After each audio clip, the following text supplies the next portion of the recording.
Isabela Broadcast Center, himpilang tumatalakay sa mga proyekto at serbisyong tunay para sa tao. Hatid ang mga programang nag-uugnay sa bawat Isabelenyo saan mang panig ng mundo.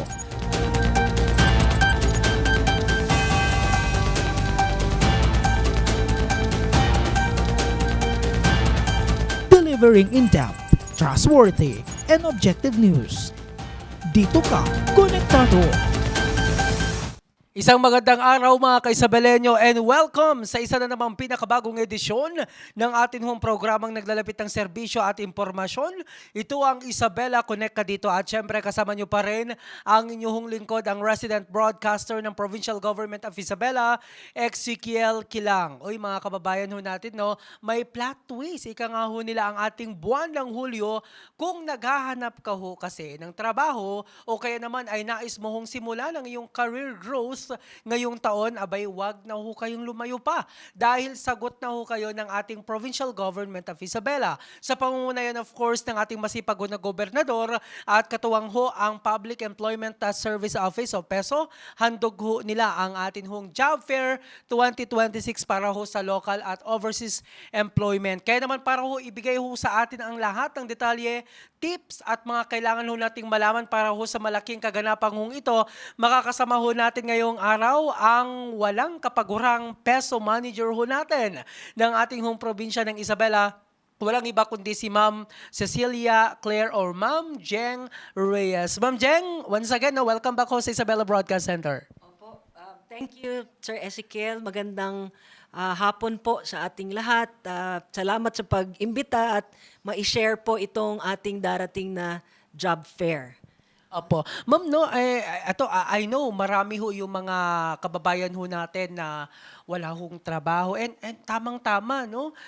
Dahil yung mga estudyante ho natin sa kolehiyo ay nagsipagtapos na ano po ba ang pinakamagandang handog o layunin ng job fair ho na ito? Nagaganapin ho tomorrow sa Capital Arena ho, ma'am? Opo, eksakto po. Usually, itong panahon ng July hanggang August, dyan na po yung mga katatapos ng graduation season at ang mga kanilang mga credentials, mga transcript of records, diploma, available na po. Kaya dito ho natin itinataon ang scheduling of one of our big events, itong ating job fair. Katuwang din po natin ang Department of Migrant Workers para po sa kanilang service caravan, i-discuss ko din po mamaya. At ganoon din po ang Department of Labor and Employment. So, andito po kaming lahat. At yun yung question niyo po. Opo. Yes po. Ma'am, marami hong nagtatanong. Ito na ho, diretsahan na ho, kumbaga. By tomorrow, no, again sa Capital Arena, huyaan. Dito huyan sa may Ilagan City, Isabela. So, ano-ano ho ba yung mga trabahong magbubukas or naghihintay para ho sa atin ho mga kababayan na nangangailangan ho ng trabaho mo? Opo. Meron na po tayong 43 na local employers at 5 na overseas.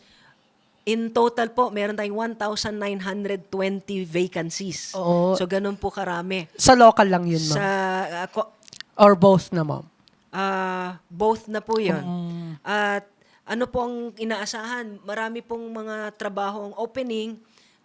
Kahit po senior high school ay maaari na hong mag-apply, graduate ng senior high school. Yun nga ho yung objective ng K-12, di ba?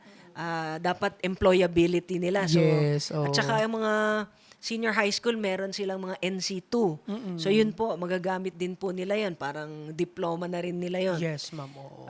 Marami pong mga job openings. Ito po yung mga farm supervisors, area coordinators. Marami po sa sales. Wow. Sales. Oo. Siyempre, yung mga industry, retail and sales industries, yan po. Pero siyempre, 50% ng industry natin, agriculture pa rin. Yes po. Kaya po, ito, sa Universal Leaf Philippines, 420 ang vacancies nila. Oh, ang dami ha. Oo. 330 ang farm supervisor. Meron tayo sa Isabela na 330. Meron din Cagayan na 40 farm supervisors. may mga area coordinators, Go management trainee, lift management trainee. So, yun alone, madami na. Meron din tayo, pati SEZA. Pa-participate din po ang SEZA. So, meron sila mga dealers, bartender, mga HR. Meron din po mga sa security guard.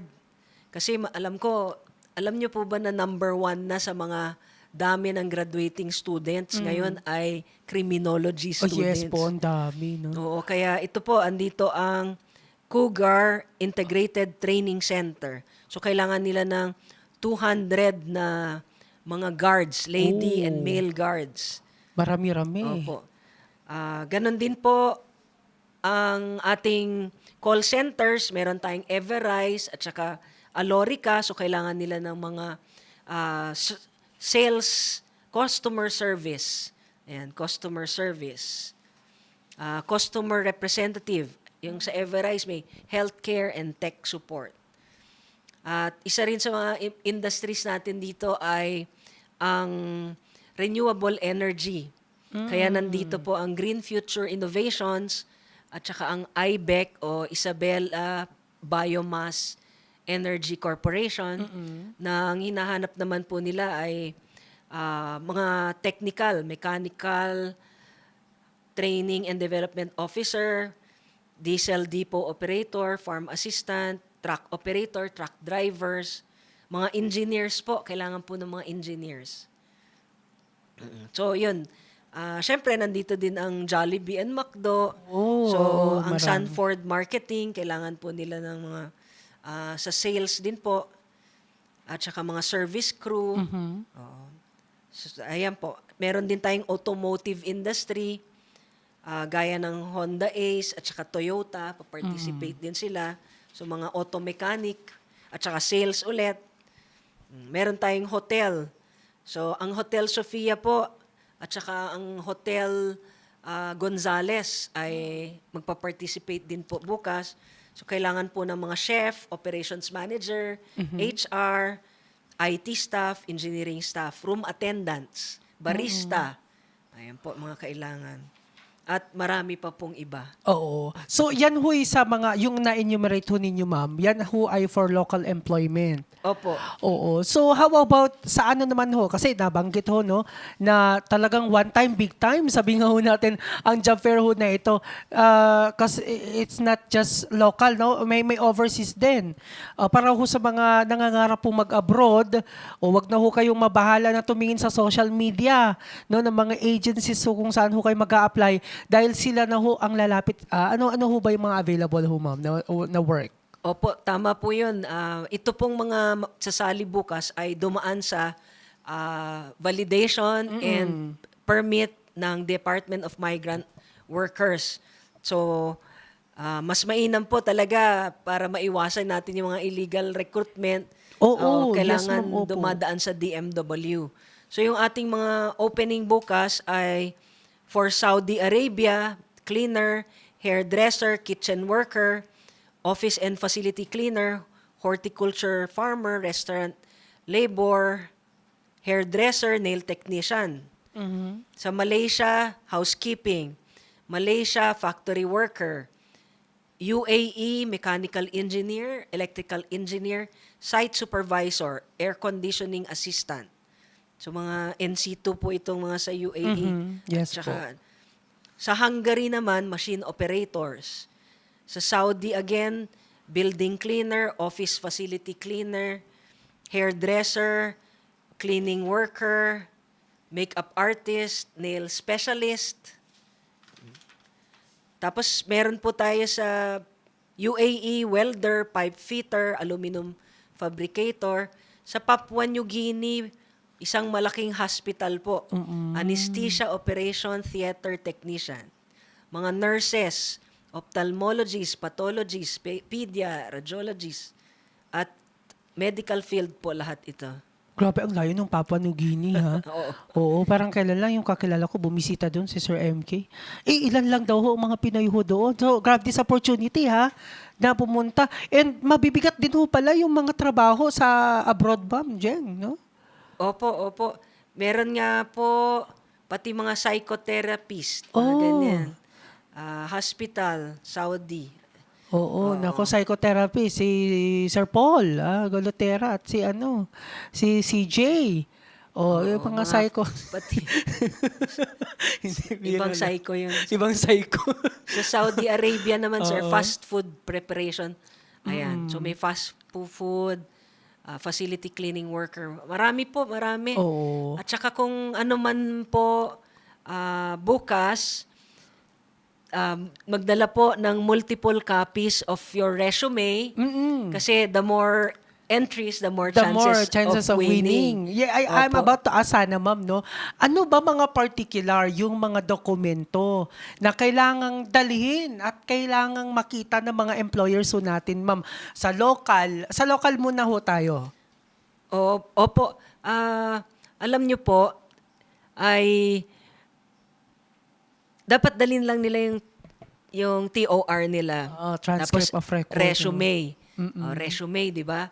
Pero, doon na ho kayo magtungo para po dito sa mga iba pang requirements. O kagaya po nito, i-flash na po yung... Speaking of requirements, ma'am, Jeng, no, sorry to interrupt you. Opo. Yung mga first-time job seekers, kasi ang problema nila ay wala kasi akong pangkuha ng requirements kaya hindi ako pwedeng mag-apply. So, hindi yan rason kasi yung mga first-time job seekers, ma'am Jeng, ay free from any government mga issued documents. Ma'am, paki-explain na lang ho, ma'am. Opo. Meron tayong First Time Job Seekers Act, Republic Act 11261. So, kung kayo po ay first-time job seeker, fresh graduate, hindi pa ho nakapag-apply dati, o hindi pa, I should say, hindi pa na-empleo Yes dati po, at first time mo nga, maaari po kayong malibre sa mga documents. Tulad ng Kagaya ano po? ng police clearance, NBI, barangay clearance, birth certificate, transcript of records pag nanggaling po kayo sa public universities, TIN sa BIR, BIR, UMID, marriage certificate Sa or PSA birth yan. certificate, ayan. Medical certificate pag pampublikong ospital. At iba pa. Yes po. Ang tanong ho dyan fresh graduate naman ako, Ma'am Jen. Kaso nga lang pumunta ako sa mga agency na yan.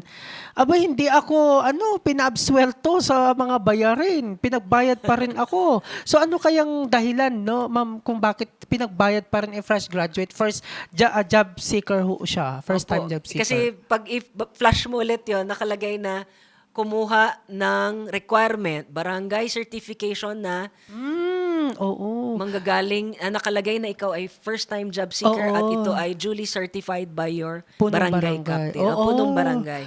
So kung ikaw, kaibigan, first time mong mag-apply sa trabaho. Fresh graduate ka, apang kapay lang, punta ka muna sa kay kapitan.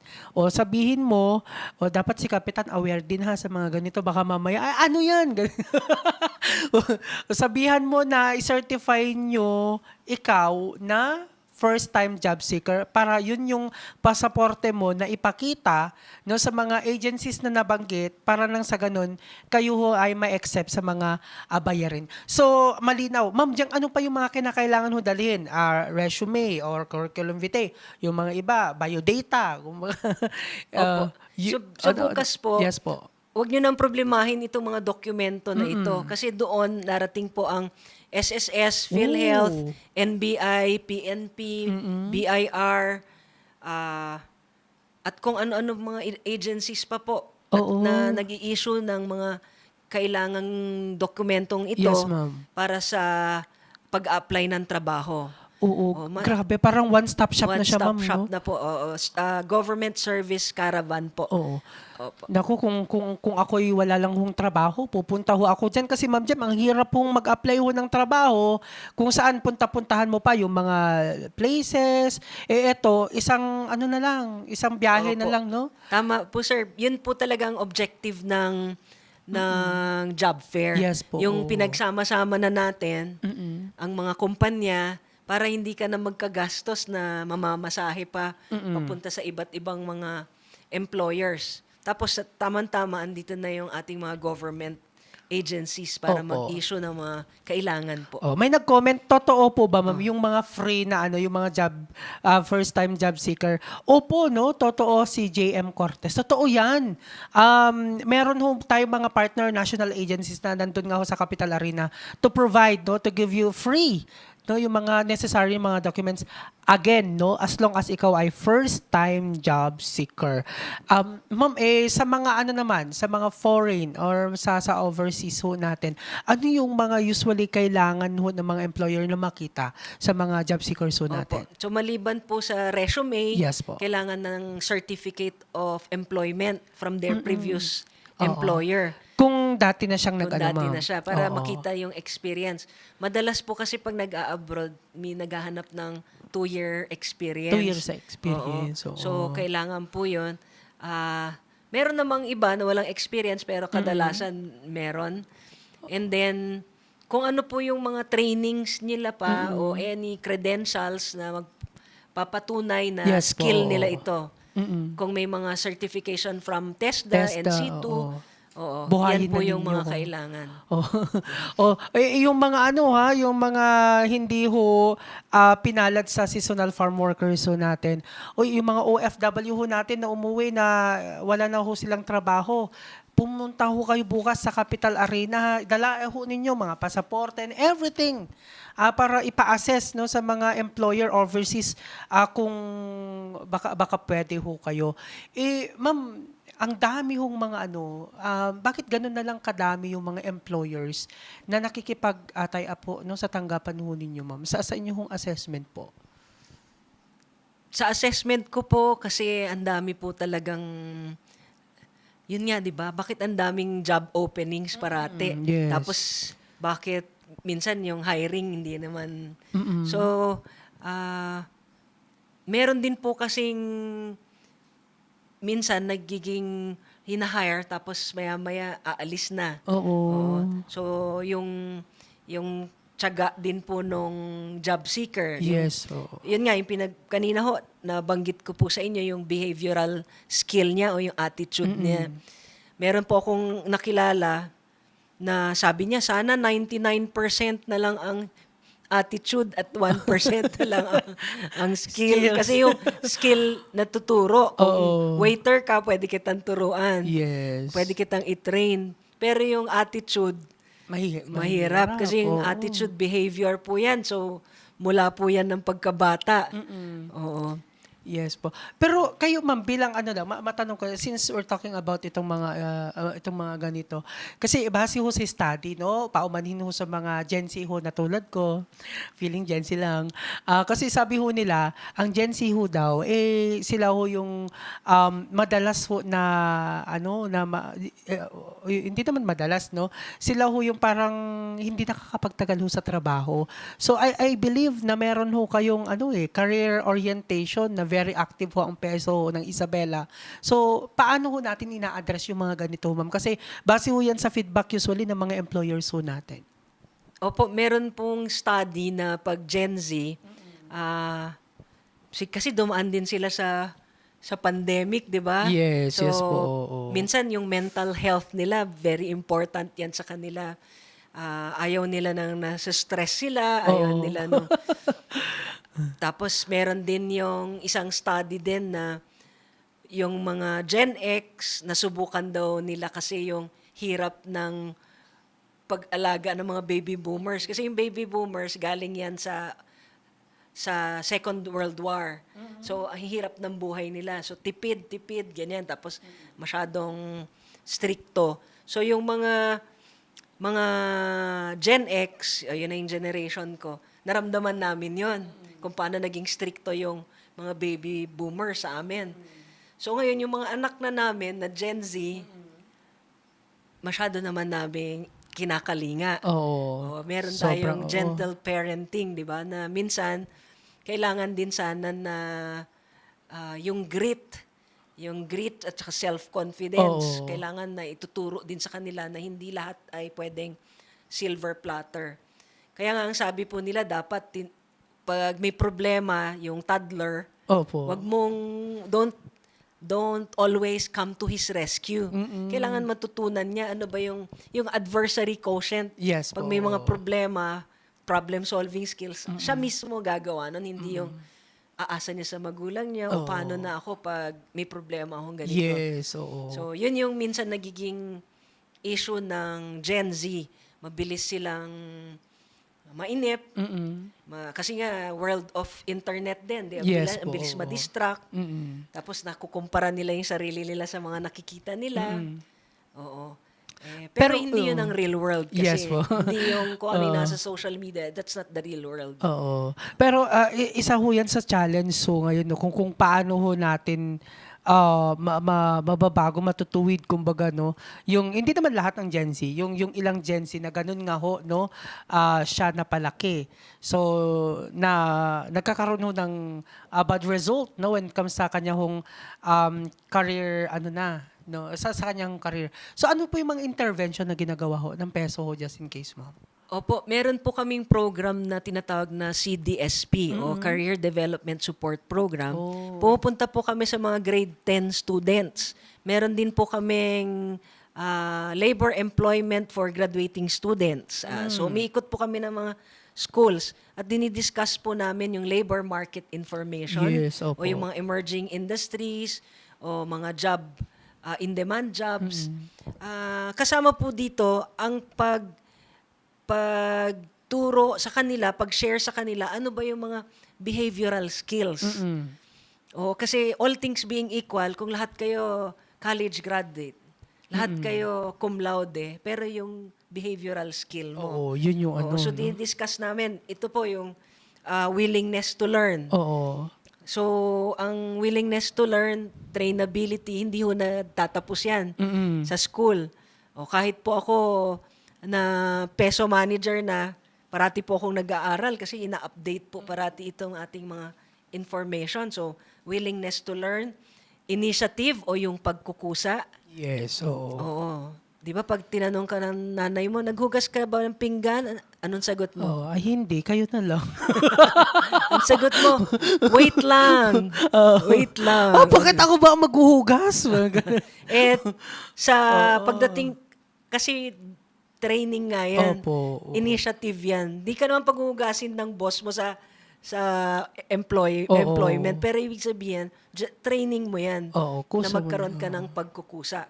So pag nandun ka na sa office Oo. at meron kang binigay na trabaho sa'yo o kaya may nakita kang kailangan ng tulong, you take the initiative, Initiative, di ba? oo. Tapos honesty and integrity. Yung integrity is good values. Oo. So self-motivated, self-starter. Yes. So hindi mo na antayin yung mama mo na sasabihin sa'yo, magtrabaho ka na. Oo. Gawin mo na yan. Di ba? Dapat self-motivated ka na. And lastly, self-confidence. Oh, wow. Yun yung isa sa importante din. Mainam pinag-uusapan ho natin yan, Ma'am Jeng, no? I'm about to ask sana, kasi kayo ho yung nakakasalamuhan ng mga employer. Ano ho ba yung mga talagang tinitignan ng mga employers? Yung mga job seekers ho natin dyan, makinig ho kayo, mabuti. Magbibigay pa ng mga karagdagang tips. Si Ma'am Jeng, para nang sa ganun, pagharap ninyo sa mga employer bukas sa Capital Arena, 100% or kahit man lang siguro 99.9%. Parang germs yun. Oh. So ano pa po yung mga tips ho dyan? Opo. So, bukas kasi, ito po, yung aming page, Peso Province of Isabela. Pwede nyo na pong i-browse doon kung ano yung mga employers na Yan yung page ho gusto ninyo, niya. Ma'am. No? Opo, yan po, Yan, yan. Peso Isabela. Yan yung mga namin, job referral, job posting, trainings. So, yan yung services po. Oo. Mamili na kayo ng mga gusto ninyo doon. Pero maliban doon, marami pa kayong makikita. Pero doon sa mga pinakagusto ninyo, make a research na rin. Yes, opo. Para nang sa ganun, pag tatanungin kayo, at least may masasagot ka. Oo. Una, yung job experience mo, i-relate mo doon sa job opening. Para pag sumagot ka bukas, ay ready na rin yung sagot mo. Oo. Kasi nga, nag-research ka na, di ba? At saka, kailangan ho self-confidence. So, kung maaari kang mag-practice din tatanungin sa'yo, please introduce yourself. Oo. And it's not necessary na you speak in English naman. Oo, hindi naman kailangan. Oo. Yun kasi Maliban na lang minsan, kung call center yung yes kausapin po. na requirement. Pero, yun nga, you have to prepare also. Yes. And then, pag tinanong nila, and when they say, you introduce yourself, sabihin mo na yung school mo, ano yung background mo, pero kailangan itumbok mo na, i-relate mo na kaagad doon sa hinahanap nila. Yes, At paano, ano ang maibibigay mo doon sa kampanya na yun. Oh, maganda ho yun, no? So, ano ho ba, ma'am? Yung nabanggit ho ninyo, ma'am, no? Na parang tinitignan ng mga employer ngayon yung behavior? Opo. Oo. So baka mamaya cum laude ako, magna cum laude ako. Masuma cum laude. Parang kilala ko si Jonas ata magna cum laude. Ma'am, no? Oo nga. Nakita niyo yung behavior din. So, Meron nga po kahapon, sabi niya, ayaw na daw niya ng mga cum laude. bakit Kasi daw? daw, pag cum laude, medyo feeling privileged din siya. May gusto din Pero hindi niya naman na, lahat, ma'am, no? Hindi naman lahat. Si Hindi Jonas naman. Si nga. Jonas nga summa cum yung laude. aking yun. staff Oo, pero ganun nga po. Oo. Hindi necessarily na cum laude o ano. Opo, Basta oo. willing to learn. Minsan kasi pag cum laude ka na, ayaw ko na. Kaya nga Kasi po. cum laude ako, di ba? Pero alam ninyo, ito nga, yung ating mga job seekers, ang dami pong mga available na trabaho, tapos ang daming unemployed. Bakit kaya? So yung attitude din po, at saka kailangan you have to start from the bottom din. Oo. Tapos they will test you, di ba? Titignan nila yung performance mo. May Yes. 6 months na probationary period yan. Tapos pag okay ka, o makita nila nag-shine ka, o di up for promotion, di ba? Pero Hindi naman yes, doon lang ma'am. magtatapos. Oo. Usually, mga ang problema ho dyan, yung job mismatch, no, na yung kursong tinapos ho nila, wala ho actually doon ho sa mismong job fair. Pero that does not mean naman na hindi ka na pwedeng mag-apply. No? Habang wala pang opportunities no, para sa kursong tinapos mo, try mo muna yung ibang trabaho na pwede mo namang matutunan kaysa naman tambay ka, di ba, Ma'am Jen? Opo. Alam nyo, yan din ang napag-uusapan namin kasi nung generation ko, Yes. yan, medyo lumalabas na. Ang generation ko, yun nga, Gen X. Oo. Pag kami po ay graduate, may pressure na kailangan maghanap ng trabaho. Pag may pressure na kailangan matapos ka in 4 years. Yes. So maganon. Pag hindi, may mga masasabi. Yung pamilya mo, mga kamag-anak kapitbahay mo, bakit oo. nahuhuli ito. Pero ngayon iba na. Okay nang mag-shift, okay na pagka-graduate, relax muna. Di ba? Parang walang pressure. Yes. Pero sana naman yung ating mga naghahanap ng trabaho, lalo na yung mga first-time job seeker, tapos na ho kayong pinag-aral, sana naman bumawi na kayo sa inyong mga magulang. Sana makatulong din po kayo kasi hirap po yung ilang taon po kayong pinag-aral. Oo. Yes, ma'am. Ma'am, may tanong pala dito. Paano naman po yung high school graduate? Opo, marami po dun sa mga nabanggit ko na job openings. Meron din po for fresh graduates. In fact, binanggit ko nga kanina, di ba, employable na dapat ang mga K-12. At saka yung mga NC2 ninyo. Gamitin nyo yan dahil yan na ang pinaka-diploma o certification ninyo para makapagtrabaho. Junior high daw, ma'am, no? Hindi siya nakapag-senior high. I think pwede naman sa mga fast food chain. Opo, pwede sa mga fast food chain. Meron po kahit sa sales basta Kaya mo yung trabaho, opo. no? Wag nating sabihin, ay hindi ko alam yung trabahong yan. Kaya nga may training. Hindi naman ibig sabihin kapag nakuha ka, yung employer mo nag-expect na ho from you. So may training ho yan. So, Opo, may training po yan. May At saka, speaking of NC2, alam niyo po ba na ang TESDA NC2 ninyo ay nag-e-expire after 5 years? Kaya bago mag 5 years, i-renew mo na. Kasi I-renew. pag hindi mo ni-renew yan, mag-a-assessment ka ulit. Oo. Oo, O so yung NC2 kailangan mo, Sir MK. i-renew nyo po, Oo. Sir MK. Oo, baka NC3 na yan sa susunod. May NC3 po. Ma'am, hindi lang po para sa mga job seekers ha, kundi pati na rin ho ito sa mga employer na gustong lumahok. Paano po ba sila parehistro o sakali yung employer ngayon nanonood? Uy, ala, kailangan ko din ng empleyado. Meron akong sisisatahing mga mga workers o di kayo may mga nag-resign.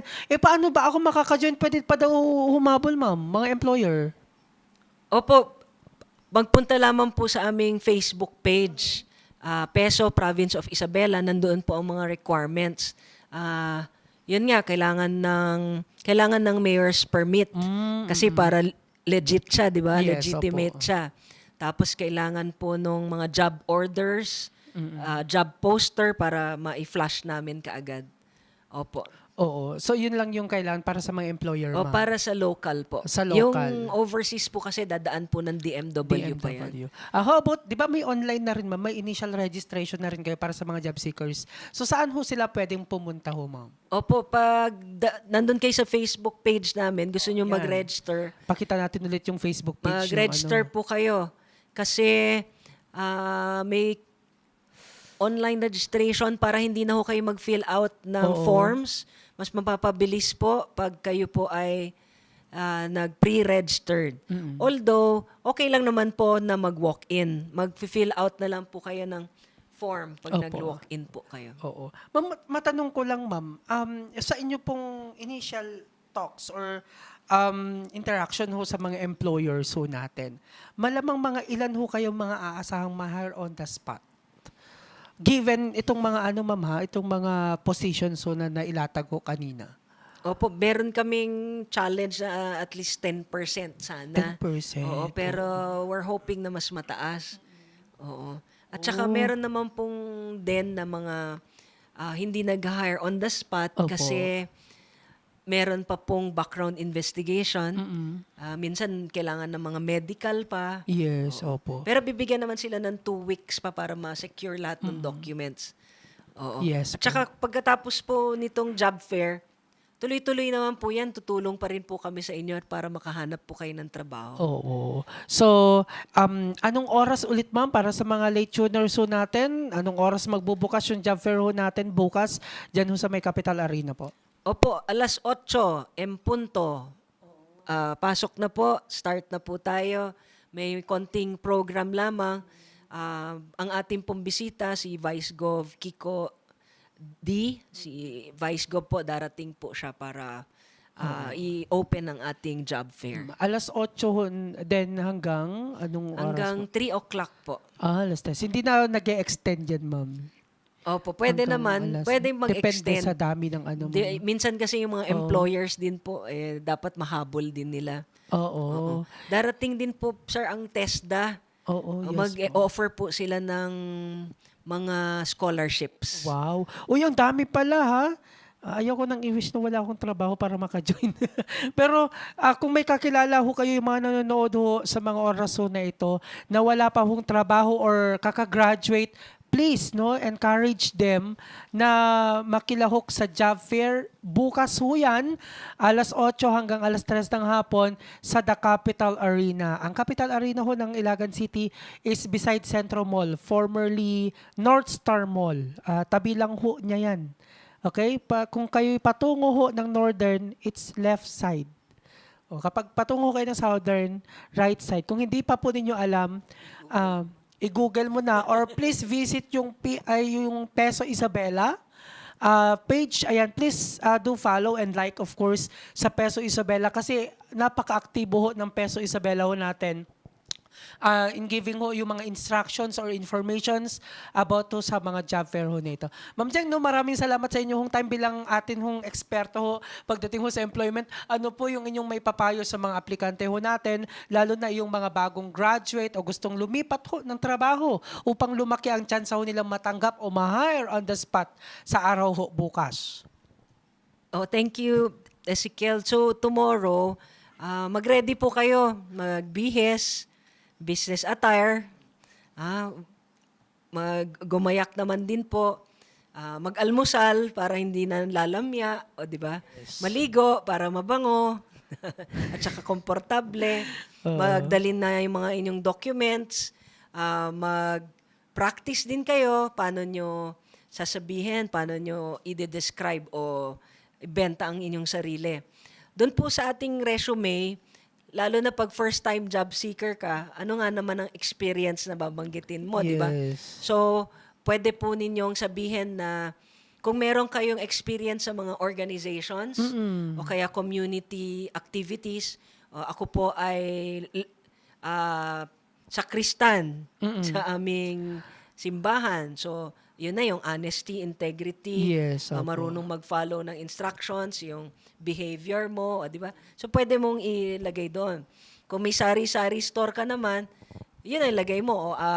Kami po ay may sari-sari store, so marunong po ako mag-inventaryo, marunong akong magkahera, marunong ako. So, ganun lang, i-relate mo. Pag ikaw naman ay classroom officer, ako po ay treasurer nung ako po ay marunong magkahera, magbilang ng honest ako sa pera.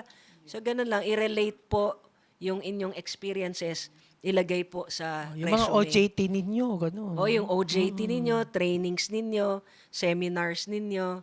Opo. Final message, ma'am, sa mga Opo. aplikante? Final message. Salamat po kay Governor Rodito Albano at Vice Governor Kiko D dito sa ating job fair. At parati po binabanggit ni Gov na let us invest in the people, di ba? Let us invest in people. Kami po ay namumuhunan. Ginagawa po namin lahat ito para sa inyo. Nang sa ganon ay makatulong at makapagbigay ng mas mabuting buhay para sa ating mga Isabelenyo. Anyway, maraming salamat, Ma'am Jeng. O yung mga first-time job seeker, ha? Although may mga iba ho kasi, Ma'am Jeng, pahinga muna daw sila. Kasi pagod na daw sila nag-aral, then pahinga daw. Uy, wag ho ninyong sasayangin yung pagkakataong ito kasi ang dami ho kayong kalaban sa paghanap po ng trabaho.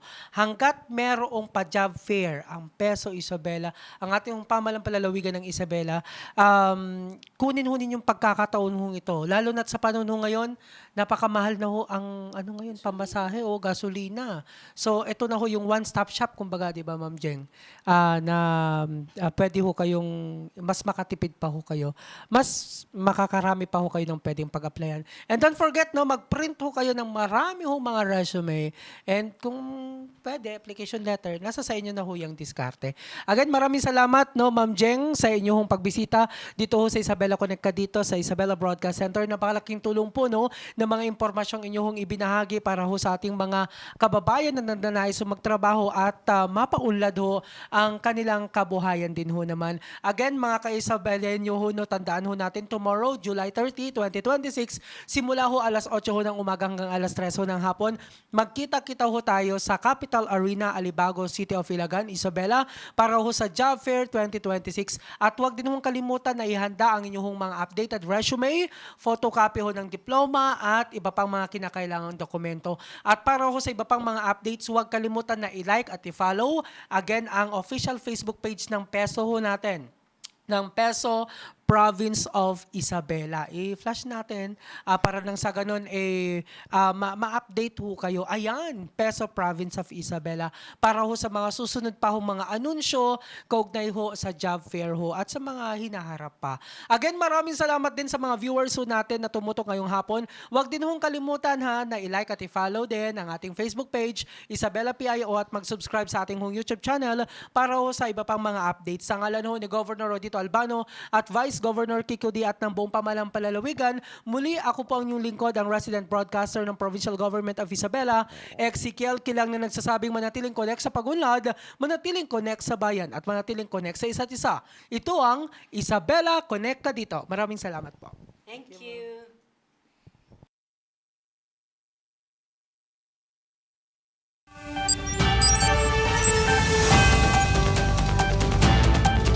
Isabela Broadcast Center, himpilang tumatalakay sa mga proyekto at serbisyong tunay para sa tao.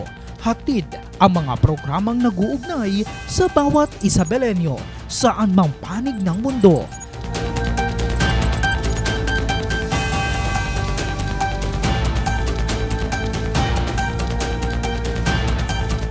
delivering in-depth, trustworthy, and objective news. Dito